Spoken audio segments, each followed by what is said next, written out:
What up? What up? What up, everybody? That was weak. We need a more direct, excited tone. What up, guys? Welcome, welcome. Sweet everybody coming in. So you gotta get started here. Cool. We'll get started in a couple minutes. This one's I'd probably say one of my favorites. I think it's probably the biggest one, right? So first checkbox we talked about last week was really just getting the customer to be able to make a commitment to do something, right? Is the problem big enough that they're actually going to act? And that's all the proposals that you guys have where the customer just doesn't make a decision. They don't award it to somebody else. You don't lose it, right? And as a sales rep, sometimes it's super, super hard to be able to mark that stuff dead because it's like, it's not dead. They didn't award it. So we made our way through that. Eliminate the maybes was really what we focused on last week. How do you eliminate the maybes for the customers? Is like, yeah, no, I got leaks. Yeah, I got roof problems. Yeah, I got a project I'd like to do. How do you eliminate the maybe and help them get to the point where they're making a decision? Right? That's the first thing. First thing that has to happen is the customer has to make the personal commitment internally that they're going to make a decision to be able to do something. So today we're going to go into checkbox two, right? Do they actually need new or outside help? And the way that I've kind of repositioned this to make it catchy is, as if that wasn't enough, is your prospect shopping your proposal, right? This is the point where you guys, okay, the customer's going to do something. We know they're going to make a move. We know they have a problem big enough to act. And what we're going to be talking about today is how do you know if your customer's actually going to award it to you, or if you're just bid number 2 and 3, or if they're just going to take your proposal and go do it themselves. There's ways, there's questions, there are tactics and skills that you guys can use to be able to help your customer make the right choice. I mean, that's what we're all here for, right? We want integrity inside what we're doing. Big part that we have, right? As sales reps, we want to sit on the same side of the table. We want to be that trusted advisor and help your customer solve the problem or get to the goal they're trying to. But at the same point, we don't want to waste the three things that David always says we have, just time, energy, and money. The more time that we spend with people who have no true pain, right? No true commitment that they're going to do something, you might make a friend out of it, but you surely aren't going to make a sale, right? We talk about energy, which is always fluctuating, time of year, how much sleep you got, what you ate inside the morning. I mean, all of that stuff, right, can dictate and change the energy that you have. And then money, which ultimately only comes if you sell something. Pockets are only so deep before we keep chasing people that ultimately are never going to buy, which ultimately results inside you guys not selling, which results inside you guys not having commissions. And then both sides fail, right? The company doesn't have the revenue or sales that they need. And as a sales rep, you guys don't have the commission that you need. So all of this kind of funnels into how do you make sure that your book of business is as healthy as possible with people that are committed, that they understand that they have a problem big enough to act. And then today, they're not going to take your proposal and just go shop it after you guys spent hours and hours inspecting the roof, meeting with the client, taking it through your estimating team, and creating this big, beautiful proposal that you're going to deliver. That's just going to get given to your competition. That's what we're working on today. So I don't understand how David is not excited about this or more Super, excited. super excited. Super excited. See, you're failing my expectations right now. Just gonna be Is that honest. your fault or mine? Maybe my expectations are too high. You're right. You're right. This is my, you know what? He's turned it around. It's now my fault. He is related to somebody I know. Just I've been saying. sick for a month, man. I'm not, it's going to be a while to try to get my energy back. Well, you should come up north because the only thing that we have is germs and super, super cold weather. It's beautiful up here. You should see it. Oh, yeah. I mean, that's why you guys take so many pictures in spring and summertime because it's absolute hell for 7 months. Swimming in spring. Okay. That's what we do up here. We get a 50-degree day, pools getting opened. All right. I think we're Let's good to do roll. it. Cool, cool. All right, let's roll. So I got to kind of blah. I already gave you guys a little bit of an update of what's going on. We're going through checkpoint 2 today, and let's get rolling for this. So cool, cool. Welcome, y'all. Thank you, everybody, for joining up. All right, so this is No Reps Left Behind, and we're here to be able to raise the floor of our commercial roofing world When you say raise the floor, it means give everybody the tools, tactics, best practices, whatever words you want to be able to use and fill in there, go for it. Because this is almost 20 years of experience that I've had inside the commercial roofing world specifically. So you talk about, do I know your guys' industry? I absolutely do. And I've sit inside every single chair from telemarketing to account manager to national sales director, and even running parts of the business. So guys, I'm here. I've been with you. And this is the reason that we're putting this together, is to be able to give all of you guys all of the experience that sadly I had to trip, stumble, walk, crawl, whatever you want to call it, in order to be able to get it. And yeah, it's a huge part. I am the owner of Sales Alignment. If you guys haven't checked it out, it is absolutely phenomenal, where we focus on ultimately solving the three biggest problems that commercial roofing contractors have: bad leads that waste time and money, poor sales processes that result ultimately in low conversion rates, and finally, service, which is going to leave you with low profits and low reoccurring customers or reactive customers that are only calling you when they have a roof leak. And all this ties back to sales, guys, because you are the one that maintain the expectations. You're the one that helps the client understand ultimately really what's going on. And that's what we're unpacking today. That's what we're going through. My background is 100% inside the commercial world, and that's what we kind of made this around. Hey guys, David Bonney. I come from the venture startup world, venture capital, some of the biggest venture capital firms in the world. The last company that I was with was valued at just under $1 billion by the time I left.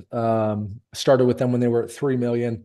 But in that time, I've since leaving, I've spent a lot of time in the commercial roofing space, and that's where Chad and I met. Him and I have been working together for probably 3 or 4 years now, Chad. And what we're trying to do is we're trying to bring in some of the most innovative ways of thinking about sales and the cutting edge technologies that work and the cutting edge approach, but in a way that works for the commercial roofing sales world and how our buyers want to buy. Nobody cares about the roof. Nobody cares about our quota. Everybody cares about us and our ability to be able to solve their problems. So excited to be here. We're going to keep giving you guys all the information that we possibly can over the course of the rest of this year. So thanks for being here, everybody. And we look forward to seeing you guys in all the sessions. So ask as many questions as you can. We're here to help. Please do. Great point, guys. You got the chat thing, you got the questions, all that stuff. So if you guys are on Facebook, LinkedIn, or anywhere else that you guys are running this, this is hosted live on Zoom. So all you got to do is go to no reps, so plural, no reps left behind. You guys can sign up. You can ask questions. You can engage how we do this. David and I are here today doing this live. And even though we go through some of the same checkpoints as we go through this, it's always evolving. It's always getting better. And the real world scenarios are truly being used. So what you guys are going to see over this entire series is ultimately what we call the perfect buyer's journey. It's 3 checkpoints or 3 milestones that you and your customer need to hit. It's a huge, huge part of this, because as you guys are going in as trusted advisors, right? Not a sales rep trying to sell somebody something, but you're trying to help your customer reach the outcome that they can't get without your professional services. So checkbox number 1 is, do they need to act? That's what we went over last week. That is ultimately seeing if the problem that they have or the goal that they want to get to is big enough that they're actually going to do something about it. It's not always big enough. I always use the example of a beautiful brand new 60 mil TPO roof, and it's got a bullet hole straight through it and water is pouring in. Are they going to fix it? Not if it's a lumber yard. Not if it's somewhere where they don't care about it. Not if it's somewhere that's not rented out. There's so many variables of why customers do and do not make decisions. And very rarely is it because the salesman is the one that destroyed it. They have to have a problem big enough that they have to act. And that's what we went through last week. So checkbox 1, do they need to act? Eliminate that maybe. Is it a yes or is it a no? That way you as a sales rep, again, can have a much cleaner book of business and a much more, I don't want to say better, but better way to be able to use your time, energy, and obviously whatever resources you guys have. Today, we're going to be going through checkpoint 2. So checkpoint 2 is, do they need new and outside help? So this means, is your customer going to use the contractor that they're already using, or are they just going to do it themselves? This is a very big variable because checkpoint one, we've already got past that. The customer has a big enough problem that they're going to make a move. Today, we're going to be dissecting this so you guys don't fall inside ultimately that second milestone, which is, yeah, they have a problem. Yeah, they're going to do it. Well, they're going to do it themselves, or they're going to give it to the contractor that they've used for 15 years because it's their brother-in-law. We're going to help you guys try to figure that out, or try. We're going to help you guys figure that out. All of this is part of the 4D sales process: discovery, diagnosis, demonstration, and all of this is to be able to get us to a decision. Okay. Think about this as a sales rep. We're here to be able to help the customer make a decision that best suits them.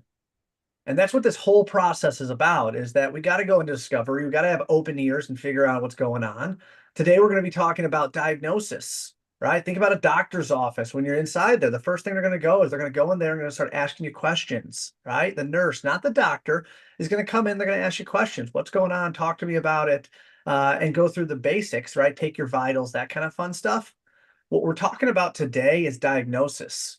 So that's when the doctor comes in and starts asking real questions, diving in specifically to what medicine have you been taking, what has or has not worked, why, have you had this happen before, trends, all of this that we're going to bring right back into the commercial roofing world, where you guys are going to be able to come in and start taking that step to the trusted advisor. Next week, we'll talk about demonstration, which is positioning yourself as an expert. And then finally, all of this is for your customer to be able to make the decision to be able to best get them to their goal or solve the problem that they have. All of this resorts back to a decision and helping your customer make the right decision for them. Want to take this next part, David? Yeah. So the key term that we're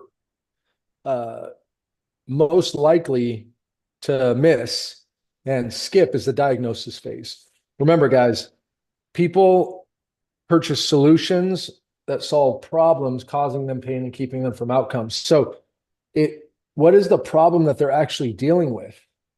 Okay, and we have to be able to help them determine what the potential problem is that they're facing, but it should be a bigger problem than they're aware of because they are not experts. We need to teach them. That's how we establish ourselves as a trusted advisor. That's how we establish ourselves as an authority and a leader in the process that they want to follow. That's how we differentiate ourselves from our competition.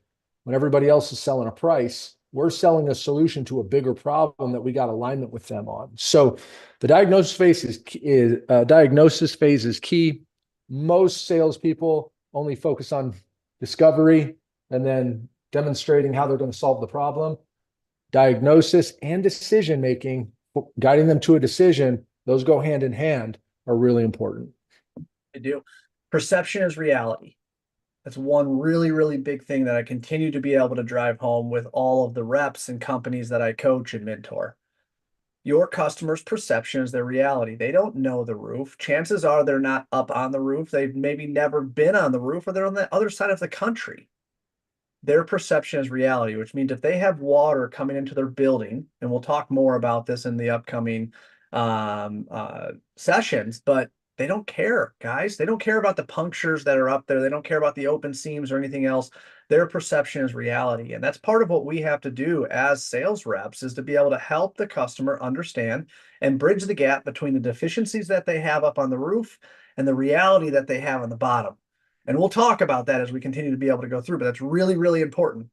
Because as you guys think right now, take one proposal that you're thinking about, the most recent one, the one you're working on right before you jumped on here, wherever it is, think about it. Why is the customer going to award that job?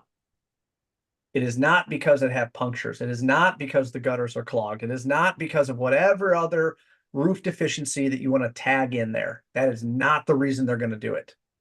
If you guys are going to get good at this, if you guys are going to get great at this, you have to understand that your customer has a reality that they see, okay?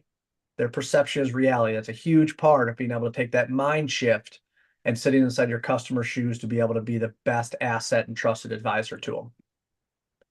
So as I said, guys, discovery, diagnosis, and demonstration, right? Today we're going through diagnosis. The reason we're doing this is to be able to help the client make a decision, help clarify what the decision is for yourself as well as your prospect. This is two-sided. This is a double win, because as you're going through discovery, your customer is going to make the decision, is this problem big enough for them to act?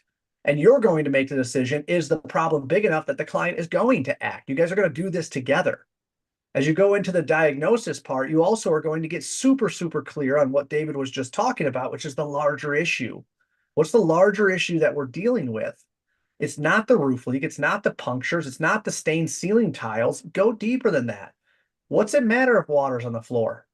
And we'll talk about finding those bigger issues, right? But that's where it comes into the slip fall hazard, the safety, the product, the people, the different things that are being impacted by the roof leak. Because that roof can be leaking like crazy. But I can almost promise you, if there's no water coming into that building, when you walk in for a drop, the customer's going to say, no, thank you, David. We're fine. Roof's 5 years old. We've never had an issue and we're completely good. I appreciate you stopping in, though. Leave a card. And that water, that roof can be pouring water in. That's why I say perception is reality. And these 3 steps is to be able to help the client understand what the bigger issue is and get both sides to making the right decision to get them to their goal or get them obviously solving that problem. Want to take us through this, David? Yep. All right. So when we talk about how to drive people to a decision, guys, we need to be able to balance it. We have to be able to balance the ability to be able to ask them the right questions so that they actually do answer them and they do come to a decision, while also not ruining the relationship. So we call it the confirmation close.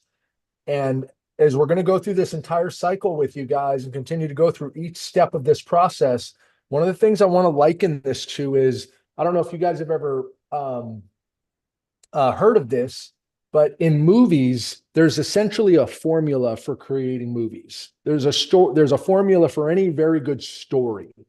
And you can tell when you go and watch a movie and they skip some of those steps, or they didn't hit some of those steps. You just leave and there's just questions open. Or there wasn't enough drama built up to actually get a payoff at the end, or whatever it is. But in Hollywood, there is very much a formula for screenplays. And when they hit that formula, that's what creates a very good movie. Now, there's a bunch of details that go into that, right? But this is the same thing. We're going to take you guys through a formula that's going to unpack information from your prospect's mind that's going to allow them to understand the story and the narrative that they're in the middle of. And this really encapsulates what that story is. The first part of that, and the first part of that story, and the major part of that story is the problem causing enough pain to make it a high enough priority level? When you get to the confirmation close, when you can confirm with them that, Chad, I know we talked about this before, I just want to confirm, is this still a high priority for you to solve? Then we know they're going to take action against it. Okay, and we can move to the next question and the next part of that formula and say, okay, and or do you still have a low level of confidence in your guys' ability to be able to solve it, either with your old roofing company or with your existing resources?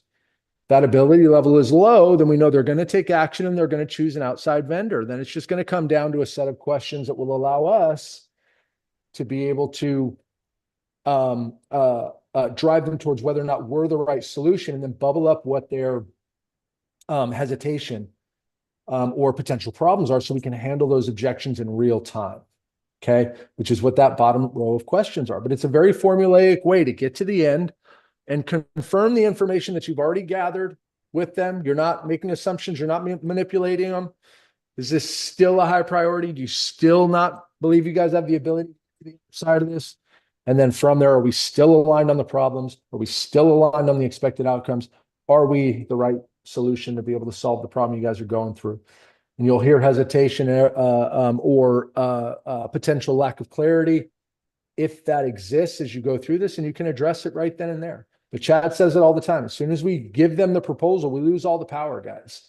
So it's so critical for you guys to have a closing process that actually drives them with a specific set of questions that aren't high pressure, but a specific set of questions that allows them to make a decision and gives you the information you need to be able to overcome any potential objection that's there, so that you're not in a position where you're trying to hunt them down, sending them that third or fourth email, or leaving that next voicemail, or saying, I can't get a hold of them, I'm just going to stop by now. Right? I don't want to talk to you. You've given over power. You've lost your leverage. Don't do that. Do this stuff before. Everything we're going to be teaching you over the next several weeks is going to lead up to being able to confirm these pieces of information, because you can't confirm information you never got to begin with. 100%. So just to be clear, do not email the proposal. Okay. There are account management, there are account managers, right, that have the relationship, that has all of that have all of this, I should say, Mhm. all of this stuff figured out, right? And I won't say figured out because there's always a problem that you guys are solving. But what I'm telling you overall, don't email it. Set up a time. You guys put time, energy, effort, money, all of that stuff into creating these proposals, right? And if your customer won't take the time to be able to literally sit down and meet with you about the problem that you're solving, the problem that they're going to spend money on, cash, and sometimes it can be tens or hundreds of thousands of dollars. And if they're asking you to email that proposal over, just go ahead, email it over. You're being commoditized. And I'm saying that because I need to be direct with you guys that if your client's not willing to be able to take the time to work with you, right? This is a partnership. Trusted advisor works with the customer. He just doesn't hand proposals over and hope that he's the low dollar. There's a massive variable in this. And if you're saying, you know what, I can't, my customer's in California, I'm in Georgia, wherever it is, there's Zoom. There's all kinds of different ways to be able to get face-to-face time with the customer where you can truly ask these questions. Winning a job is not about waiting for the email to come across or waiting for the customer to be able to make a decision. Winning jobs is about positioning yourself with these 3 milestones that allow you guys to be able to ask the questions that breed or create confidence, right? Are we still all aligned to the problems that are being solved? That's because we've went through the time, we've been through the effort to be able to say this is so much more than a roof leak, right? Is everyone still aligned to the expected outcomes? Which means if we're able to solve this, are we still on the same page that you guys are going to be able to achieve X, right? No more leaks, no more slip fall hazards, no more damaged product, no more having the accounting team working from home. Are we still there? And then finally, are we the right solution to solve the current problems that you guys have? Have we done everything in our power, right? Have we done everything that we need to do to be able to give you guys the confidence that we are the correct company to be able to get you to where you want to go? These are confident building questions. It's very, very important that the questions are asked very similar to how they're written here, guys, because it builds confidence within your customer. Your customer is leading themselves to making a decision. Well, yeah, you are yeah, definitely. Yeah, I'm still definitely aligned to this. And you understand where the problems are way bigger than the stained ceiling tiles, which was awesome that we went through that. You have to be more than a roofing sales rep. You have to be more than someone who delivers a proposal, or your close ratio is going to be based upon your ability to be able to be low dollar or whatever variable that they're awarding off of. Build better clients. That's the only thing I can tell you. Great clients are not born. When you find a great client, it's probably because a good contractor screwed up. Someone else trained that customer how to be good. Someone else trained that customer how to be proactive. Someone else trained that customer to have good communication. Build those customers, keep those customers. And that's what we're talking about. So we'll go from there. All right. So buyer's action plan. Everything that we're going through this, you guys don't have to think about it. You don't have to create this. I'm not just giving you pieces of a puzzle and say, hey guys, go put it together. Everything that we're running through is right here. Each one of those 3 checkpoints, right, are all right here. Do they need to act? Do they need outside help? And do we need a new solution? It's all right here. Every one of the questions that we're talking about is all right here. And I think I even showed last week. I still have the paper here. We have it all written out. So if you guys are here, we have this 1-page discovery sheet already made where every one of the questions is already outlined. So this is not about thinking, working harder, or anything else. This is about following a process that's going to unlock ultimately what your customer may not actually realize and position you guys yourself as that trusted advisor, as that expert inside the room that's going to help them get to where they want to go. So much like we said, the perfect buyer journey, checkpoint 1, do they actually need to act? Right? So we went through the questions. And we'll do this real quick as we kind of jump through here, but what's their objective? Do they know why they scheduled the meeting? What are you guys looking? You're taking time out of your day. You're sitting down with me. What is it that you guys are looking to be able to obtain? Typically customers like yourself have a problem or a goal. Which one is it? Are the decision makers present? Don't sell somebody that has to resell you, especially when you don't even know it and you deliver the proposal and you're expecting your customer to be able to make a decision. And then all of a sudden they say, yep, I'm going to get this to my boss. I'm going to run it up the ladder. I'm going to do this. I'm going to do that. And the whole process starts over. And the part that's even worse about that, guys, that somebody else is now selling for you. Don't do it. You can ask the question up front. You can figure out, have you ever bought something like this before? If they haven't, they're on a journey just like you.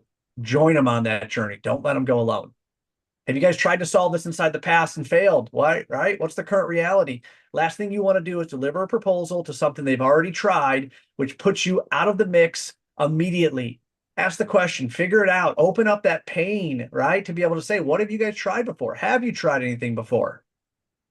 And why did it not work? Why are we still looking at this situation? Because as you'll see, this is going to help us build a better product and allow them to be able to choose the right contractor, not the right price.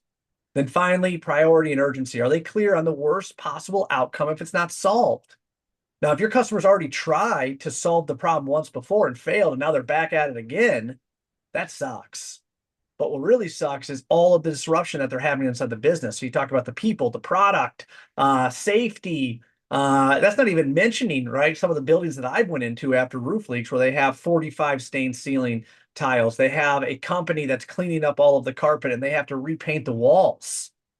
Talk about disruption, just not the cost for the contractors to be able to do it, but to move everything out of that room, repaint the walls. People aren't working there. All of that, guys, because of one roof leak. I've seen it happen time and time again. And you have to understand and you have to help your client understand what's going to happen if you guys make the wrong choice. What's the worst possible outcome if you guys choose the lowest price and have to go through this again? So today we're going to be talking about checkpoint 2. Do they actually need new help, right? Do they actually need outside help? What is making them think that the resources that they currently have are not working? So David, I'm going to let you take this side because I think you do an awesome job at it. So, before we get into this, I just want to prime this with something.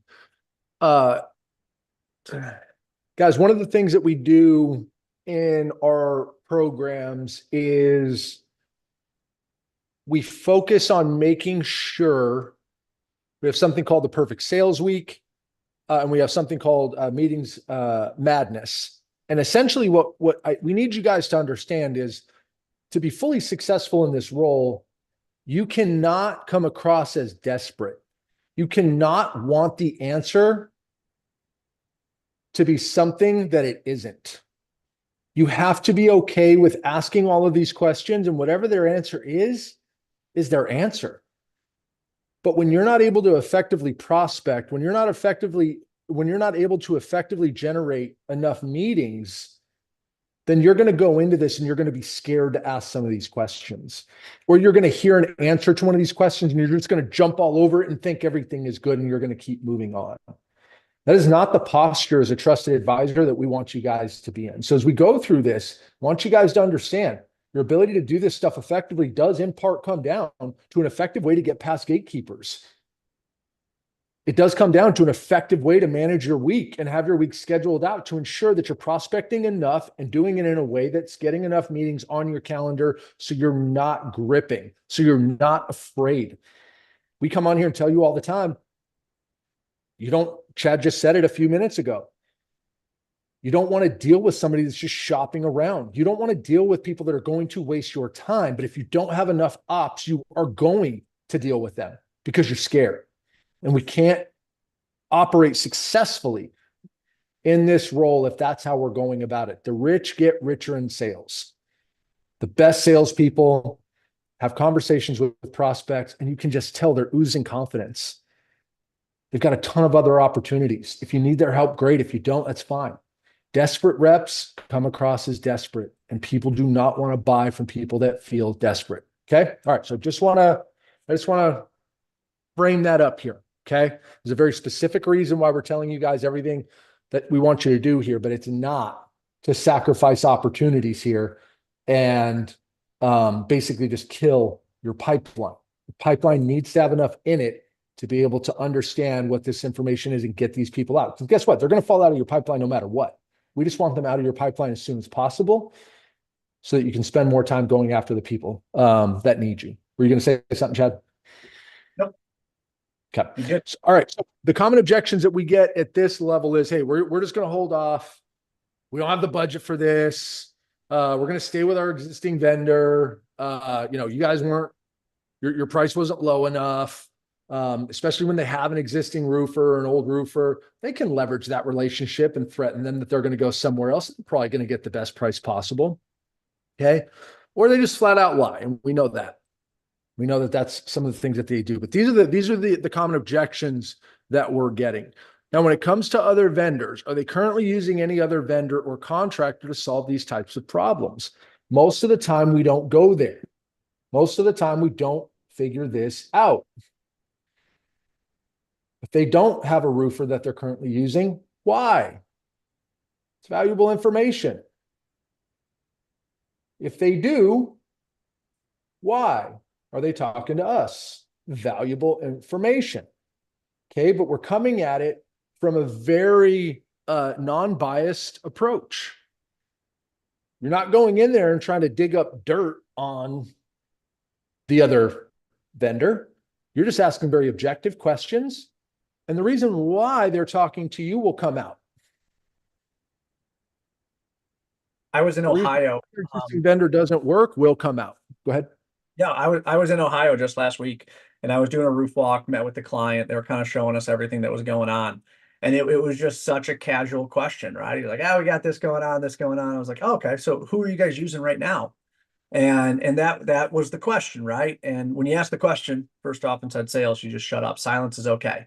So he's like, I don't know. And it is what he ultimately said. He says the owner's friend did the re-roof on the other side. I don't have anybody I'm using right now. But I asked the question, right? Okay, who are you using right now? Right? Who else is bidding on the project? Who else do you have coming out here to be able to understand? And I did it in all honesty. I did it as for integrity to be able to understand, are we all bidding apples to apples? Are we all going to be able to have the same scope? How am I going to help him solve this issue? Because I could just make it harder, right? If he already has two other bids and two other scopes of work that's in front of there, do you mind if I look at them to be able to make sure that we're all apples to apples? Which allows me to be able to make his life easier to be able to make sure he's making the right decision. I know it might sound crazy, guys, but I do it all the time. And if you make it awkward, it's going to be awkward. But if you go in there, like David said, with that extreme confidence to be able to say, hey, who are you guys using now? It's not weird. They'll answer the question. Guys, it puts you in a better position.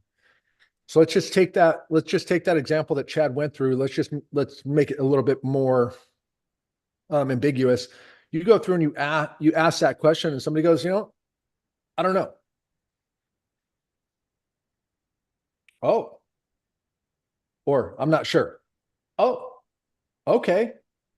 Noted. Because if you're not sure, somebody else is. And I need to get over and try to figure out how to talk to the person that is, because this could be a situation where this person is just going out and getting bids. But it gives you the information that you need, the clarity that you need. And if you can try to get that other person involved in the next conversation, be able to ask them that question, you can be more intentional and have more control over your sales process and the outcomes that you produce. Just by asking these very simple questions that just bubble this information up and put you in a position to now be able to understand where are the gaps that you have to fill to make sure that the sale isn't vulnerable. Yep. All right.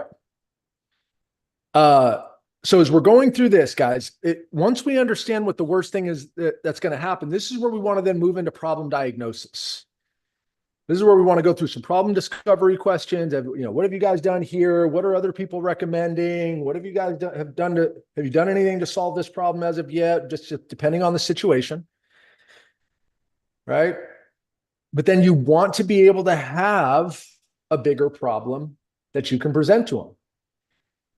What I see in most situations like this, Chad, is the bigger problem you're dealing with is this, this, and this. And this is really what you have to be on the lookout for. This is the bigger problem that's causing all of this. Now that should align to what it is that you guys do, what your company's special sauce is. So that's one of the big things that you guys need to know. And that's one of the reasons why we find that owners are typically the best sales rep a roofing company will ever have, because they started the company for a reason. They saw a gap. They saw a void of service or a void of competency in the market, and that's why they started the company. And they filled that void. They filled that gap. But when they would go talk to prospects about it, they would bring up that void. They would bring up that gap. But then as they start to hire salespeople, their salespeople aren't aware of that. Most of the time, the owner is doing it subconsciously. They don't even realize that that's a core part of how they're going through their sales process. But that is what your problem reframes are. The bigger problems that your company uniquely solves.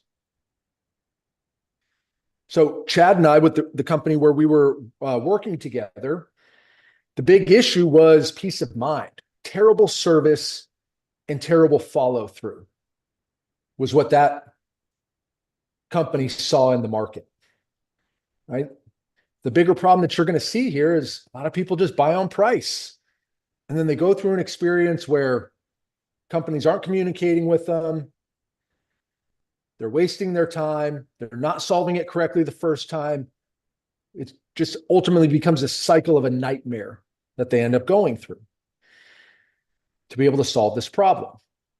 So that's the bigger problem that you need to make sure that you don't fall into, where you're just trying to buy a solution on this or whatever. Every company should have their own unique problem reframes, though. Okay, their own unique diagnoses.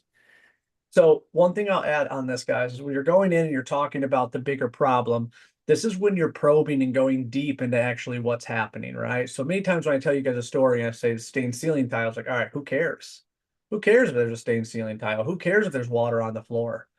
And what we're not doing, just to be super clear, is we're not assuming anything, right? We're very, very much trying to figure out, okay, what does it matter if there's stained ceiling tiles? Well, this is a restaurant. What does it matter if there's water on the floor? Well, we have people walking in. I have kids walking in. It's in front of a school. What's it matter if the gutter's hanging off the side of the building? Well, because we have kids that are playing near sharp edge. Your client's going to paint the picture for you. You're the one that has to lead them there. So when we talk about what are the bigger problems that need to be solved, don't be afraid to probe into it. And the one thing I'll say that I, as an individual, as an advocate, is a lot of times I don't probe far enough into the situation. And I don't ask the question that truly gets down to the pain. And I'm telling you guys that from like some of the stuff that I struggle with. But it's like, okay, who cares about the stained ceiling tile? It's super easy for me to be able to say, hey, stained ceiling tile, this is a restaurant. Nobody wants a stained ceiling tile in a restaurant. I get it. Don't do that. Don't process in your mind. Don't assume what's going on. You have to process this out loud, because even though it might be common knowledge for you, it might be common knowledge for your customer. What's not going to happen is you guys are not going to process that problem together. You're not going to process the bigger problem that is out there. You're not going to process it together. And that is the definition of a 2 degrees of separation, of where you're going to think this, your client thinks this, and you guys are not going to be at the finish line together. Big, big part of this. All right. So as long as we align it to our special sauce, we're now positioning ourselves when it comes to time for us to deliver our proposal. We're now uniquely positioned, right? Because if we can get them aligned on the problem that we solve the best, when we deliver our solution, they'll see that, oh, okay, this is the best solution to solve this. We end up elevating ourselves above the competition. Remember, people, when given the opportunity, are not going to buy based on price. They're going to buy based on the thing that's going to solve their problem. If they can buy based on price, but it's going to be a headache for them, if it's not going to solve it, and it's going to cost them a bunch of their time and energy going forward, that's not going to work. So when we come down to the expected outcomes, we want to understand, here are the problems. What are the expected outcomes? Remember, solutions solve problems, causing pain and keeping people from outcomes. What are the outcomes? If they don't get this fixed, what are the business disruptions? What ripple effect does that disruption cause? What is the cost of this? We talk about the 3 core ones all the time that we want to lay breadcrumbs down and lead them towards. It's either going to be lost productivity of their team, lost dollars, let's say of a hotel or a motel, vacancies, et cetera, storage units. It's going to be a loss of product with warehouses. It's going to be a potential slip fall hazard and lawsuit, right? These are, based on who you're talking to, what this is. You don't want to tell them what they need to be watching out for, though. You want to ask them, you want to try to get it out of them. Because if they answer that question, that answer is exponentially more powerful than if you just tell them, oh yeah, I'm sure you're pretty worried about slip fall hazard here, right? Versus, have you guys ever dealt with a slip fall hazard before? 100%. So I think this is kind of the part where I'm going to talk about a customer. It was a theater downtown in the South that had old historical theater. I'm just going to guess 50-foot ceilings that was out there. Now we got called out there. We had roof access. It wasn't anything crazy. We went up there. There was a brick wall that was letting in a bunch of water. We were going to encapsulate it with modified. None of that matters. Okay. No one cares about the roof. But as a roofer, that's what we saw. They had roof leaks. We found the issue inside the wall. No problem. We can, we did a nice, it was a architectural covering we put on it, so on, so on. That's not what he wanted fixed. Let's just be super clear on it. He called me about a roof leak. That was the roof issue. Now, let me go deeper into what was going on. Does the expected outcome justify the cost? So my cost to be able to do this was $20,000. Okay. Encapsulate the wall, fix whatever repairs were there. So be it. Here's what I did not figure out when I went through there. First off, this was in a historical building that had a 50-foot ceiling, that was a theater, okay, live action theater, that what they had to do once the roof leak was fixed was paint the ceiling. Okay, it's 50 foot up, need a big lift, something like that. Well, that's not the big part of this. This was directly under the chairs. All of the chairs have to be moved so they can pull the lift in. So now they're taking all of those chairs, which are bolted down, out. Now, that doesn't count that there's no massive overhead doors that allow them to be able to get there. So now they have to use a compacted lift, a small lift, to be able to get in through the double doors, to be able to get up 50 feet, to be able to paint the ceiling. Right now, I didn't even include removing the chairs, to be able to paint the ceiling, which is only like a 10 by 10 area that they need to paint, to be able to take the lift down, put the chairs back in, get the lift out, to be able to get that back together. It was almost $100,000 that they had to spend just to be able to get the church, or I'm sorry, the theater back operational to how it was prior to the roof leak. So when you say that my price is too much, every time this roof leaks, it could cost them up to $100,000 in getting it repaired by the time they get the lift in, take the chairs out, get up there, paint the ceiling. The cost is so much bigger. What's the business disruption? Well, they have to close down the theater because now they can't use it because they got to take the chairs out, get the lift inside there. What ripple effect does that cause? Well, what's the contract that they have? Who is presenting there during that time where they have to close the theater down? And what's the cost of this? It has nothing to do with the roof, guys. It has every single day that they're not able to be able to hold the theater, all of the concerts and stuff that they're putting together. That's the cost of this. Not to mention them not being there, right? Which means they're going somewhere else. This is just one customer, and this is just one example of a real life scenario that I had at a theater in the South downtown.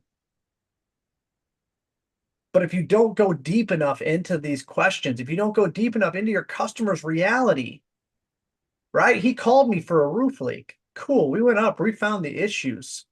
But the real problem had everything to do with the reality of what he had to do after my repairs were done.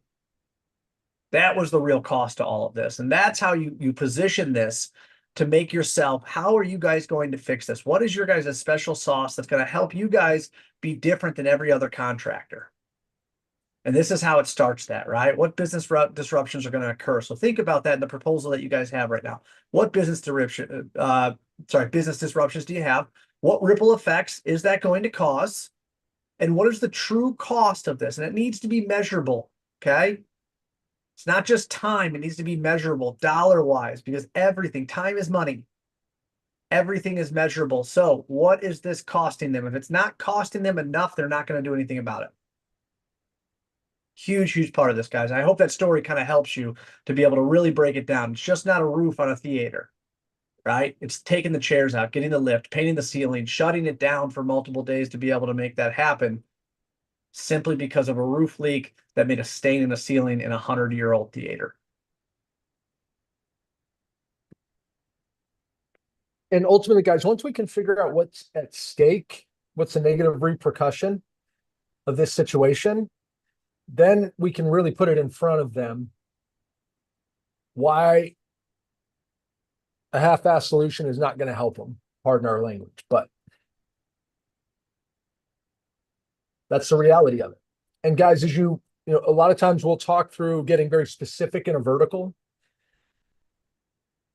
That story right there gives Chad the ability to now start to focus on theaters. And every single time he can start to ask those questions. He can get people thinking about and realizing the cost of this before they ever have to experience it. That's what those stories now do. That's not just a one-off story that Chad said. He can now use that in any situation that is similar to that. Man, I remember working with one client. They had to remove all this stuff, and every single time they had to do it, it cost X, Y, Z. I mean, is that something that you guys are worried about? Or what is the cost of removing all this every time this happens? Or whatever it is. This stuff is always, it makes you an expert in those situations for those types of vendors that helps you lead them to a better outcome than they would normally be able to get to on their own. We've got a few questions on the chat side. As I go through this, Chad will hit these up. But once we understand what the expected outcomes are, guys, then we can get into understanding the adequate budget. Then we can go through and have a conversation about budget and what that typically looks like. Because now we've created an understanding or some clarity around what the cost of the problem is. We can bump that up against now the budget number that they're looking for without it feeling like them saying, we're, basically just asking, how much are you willing to spend? Right. But at the end of the day, this always just comes down to whether or not you're dealing with somebody that's reactive versus proactive. Do they normally have a budget for problems like this? Do they just handle them when they come up? And do they want to be more proactive so they end up spending less? And that goes back to the education side of what we talk about a ton. Our ability to educate our clients. And it might not be within that interaction, but if that client closes, you can then turn them into a proactive buyer, right? But now this is a completely different frame to be able to ask for budget. It's a completely different frame to understand if the cost that you're going to come and the price that you're going to come with, is it coming in the range of what it is that they're looking for? Where the vast majority of reps cannot get a budget from anybody because essentially you're just asking them, how much can I charge you? And everybody knows that. And that's why prospects are so scared of giving you that number.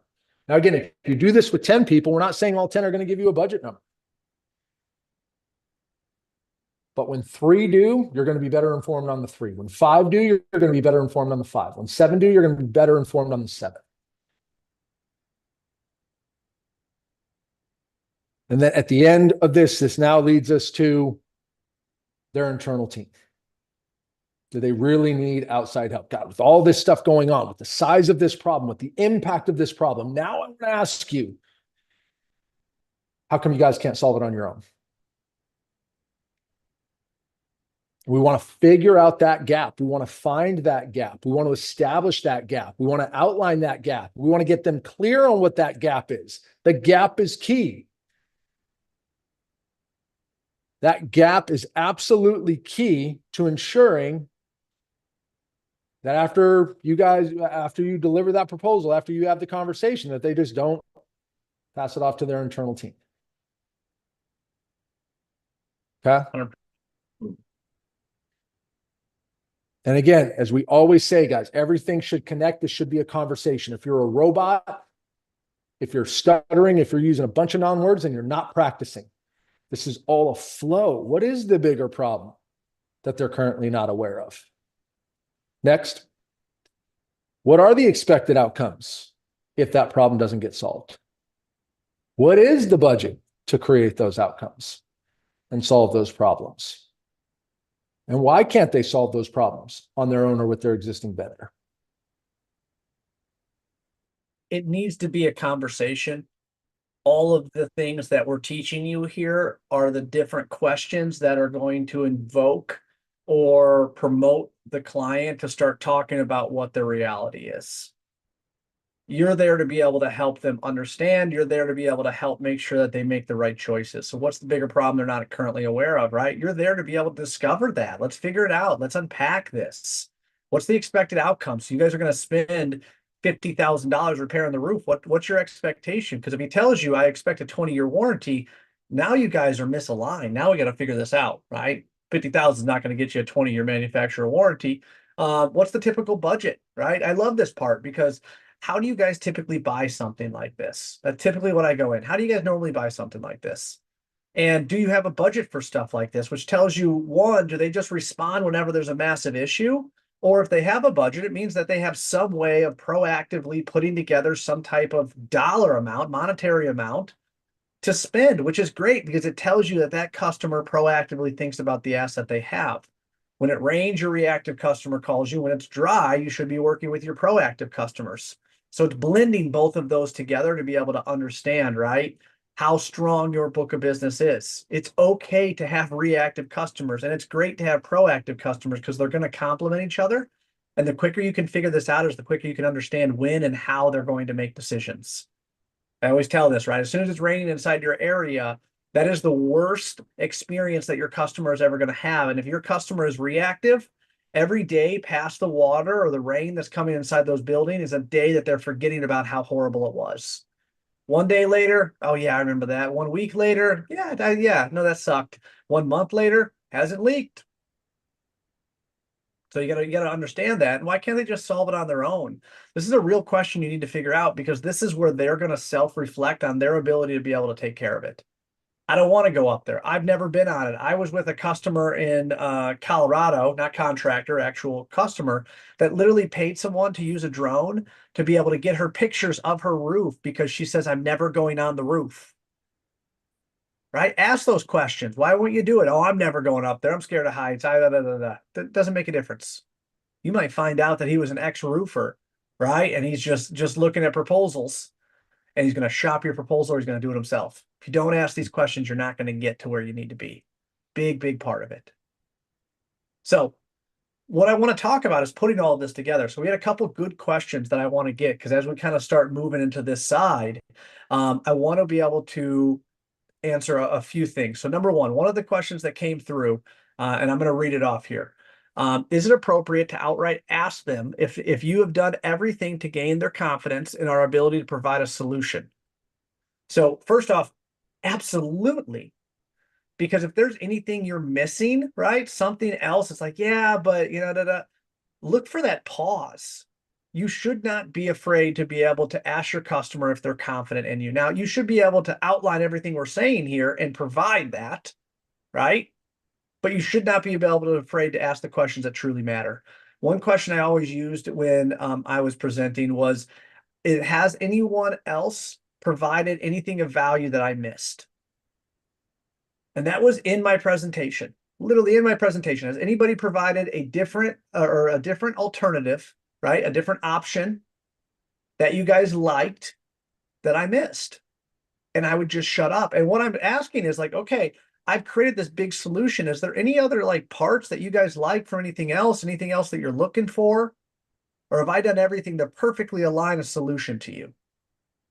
Don't be afraid to ask those questions. David talked about like having confidence and oozing that confidence. I'm not afraid of losing the project. I'm afraid of giving you something that's not exactly what you desired, right? Or not exactly what you envisioned. That's the 2 degrees of separation. We're both going to start this problem at the same time. I want to end it at the same time. I don't want ending the project with you thinking, man, I really wish we could have done this, or I really wish we could have had walk pads and you guys didn't put walk pads on the roof. All kinds of crazy stuff. Don't ask the question you're never going to know. And one thing I would say on this, so this is a version of that last question at the end of the confirmation close. But we need to be specific, guys. The earning their confidence in our ability to provide a solution, basically what that means though is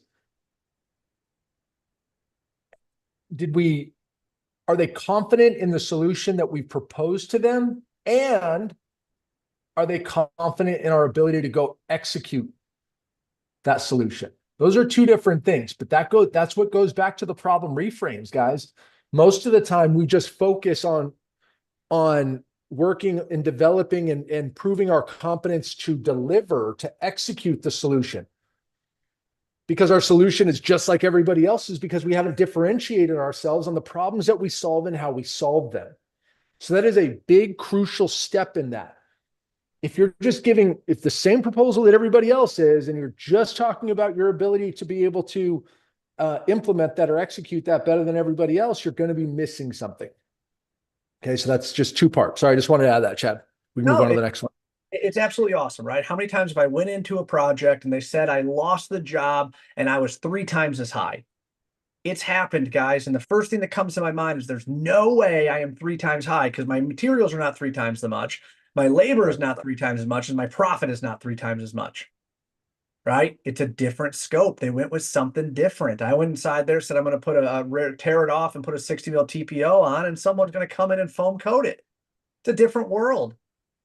Right? So those types of different things help you ask it. The next question that we had coming through, would it be appropriate to ask what we could have done differently on the next opportunity if we didn't win? Absolutely. If they said they went with someone else, it is everything for you guys to be able to understand why or what went wrong. Can I ask what other options you went with? That's okay to be able to ask that. That comes right into the 5 fatalities to be able to understand why the customer went somewhere else. Oh, there was a lower price. Scope of work was exactly the same. There was just a lower price. Okay, cool. Now we went with someone that, we've used for a few different years and we just knew they were going to get it done right. Okay, now we got trust or competition, right? Or any of the variables, less of timing, because timing means that there was no decision. Okay, no decision, timing. Everything else has a reason inside there. So yes, absolutely ask the question, figure out why it was dead. Do not just leave at, no, we awarded to someone else. Okay, thank you, goodbye. Because that completely defeats the whole reason that the 5 fatalities was created, is to be able to understand why your deals are dying and how you can change that up front. You can change that with your presentation, right? If you know that all of your deals are dying because of trust, well, we're going to super focus your presentation, right, on trust. And that is what really, really comes in the Resurrect program that we have, is that we can focus on all of that, creating those personal training programs and making sure that you are working specifically on your program. It's one of the biggest issues that I see within sales training is they train everyone to ask the same exact questions, and there are no 2 sales rep that have the same exact problem. Right? That's why we always say it's about conversion. It's about how well are you converting your activities into meetings, your meetings into your conversations, right? Conversations to meetings, and then so on. So awesome questions inside there. Yes, I did fix it the first time. I partnered with a manufacturer, and the modified we used was absolutely beautiful on that church. It was a modified that actually looked like brick because it was in a historic area. It was absolutely awesome. That was a question that came in on, did we fix that the first time? The other question that we had, if they want a copy of the proposal to review following a call, is it appropriate to still send following presenting? So, David, I know you went back and forth a little bit on this. Can you open it up? I need some more details on that. Yeah, no, I didn't get any more detail. He said, for instance, I had a video call with a prospect going over the proposal from our inspection. She says, this is great. Can you email me a copy to review before we connect said day? So that's a great question inside there, because the customer's like, hey, can you send the proposal over to me? Most of the time, and this is from me, when I call a customer and I'm talking about it, Well, and this is, and can I add to that real quick, Chad, because you just hit on it? Not only that, but they're also giving you the very typical answer. This is great. It's always great. yeah, Everything's great. I don't want any confrontation. This is great. Can you just send it over to me? And then I'm going to go do what I want to do. And just because, oh, great, they think it's great. We didn't ask the necessary, like Chad has up here, right? We didn't go through the process to really figure out if we are the right solution. So I just wanted to make sure that don't believe in the veil of this is great and get all excited about that and throw it in your pipeline. Oh, yeah, this is great. Then we're going to close. No, everybody says that, guys. Sorry, Chad. Go ahead. Yep, I would much rather quote it the next day, man, than send it out, email it, hope it, and lose all the power. The one thing I'll tell you, and this is the little bit that I'll give you on my side. Typically, if I call a customer, let's say especially on a re-roof side, and I call the customer, I'm reviewing scope of work or doing something like that before I finalize it, I don't tell the customer the proposal's done. Because as soon as they say the proposal's done, they start thinking about price instantly, right? Like, okay, give me the price, give me the price, give me the price. And that's how you're going to die on price. That's how that proposal is going to die on price, because they're not going to take the time to truly recognize and run through all of this stuff. The reason you're doing this is to be able to build confidence in your guys' ability to be able to understand their unique problem. This is unique. Okay. This is their problem. This isn't everybody else's problem. Now, typically I see this, right? That's what starts transferring you into that trusted advisor, that professional, because they have a unique problem. You have special sauce to be able to solve it. Okay. And you're taking them through the methodology or process that you guys are using to be able to solve it. That's what makes you an expert inside working inside blah, blah, blah, blah, blah industry, right? Or whatever it is. You guys have to position yourself there. So if they're asking for that proposal, it's going to die a quick death, more than likely on price, because either they have other proposals that they're trying to put it up against, something like that. Do not, okay? Do not just send it over because you feel rushed. Yes, if your customer is in a rush, see if you can move your schedule around, see if you can meet with them quicker, maybe move it up, see if you can do a Zoom meeting quicker. That's all just respectful to the time frame, right? Especially if they're looking to make a decision quick, that's fine, but do not cut corners. Do not just shoot the proposal over. Do not do any of that, because all it's going to do is it's going to lessen all of the work that you've put in to be able to get to this point. That's what your value is, guys. Your special sauce, your ability to be able to solve their problem, not the roof problem. Nobody cares about the roof. You're not solving the roof problem. You're solving their perception of reality. Whatever the problem is that they called you about within the building, that's what you're solving, right? So don't get caught up. Don't be a commodity within 3 or 4 roofing proposals going in there, and you're going to start getting shopped based upon the scope of work and the price. You have to differentiate yourself. You have to become that trusted advisor that's sitting on the same side of the table, so that theater doesn't have that leak on the 50-foot ceiling above. That's what I'm doing. That's what I'm solving. So you don't have to take those chairs out. So you don't have to pull a lift in. So you don't have to be able to close this down for multiple days. That's the problem I'm solving. It just so happens that I'm wrapping the wall on the roof to be able to solve those problems internally, right? That's all measurable. There's a cost to all of that, guys, right? That $100,000 to be able to get all of that done. That's the cost. Now, the cost to be able to save that $100,000 every single time a roof leaks was $20K. That's what I'm solving. I'm sitting on the same side of the table. I'm helping them. And I know it's not easy to be able to go fast. I know sometimes the customers are going to press you. Give me a proposal, give me a proposal, give me a proposal. How much is it going to cost? Fight for it. Because the quicker the customer tries to commoditize you guys, is the quicker that deal is going to die. So one thing I can tell you.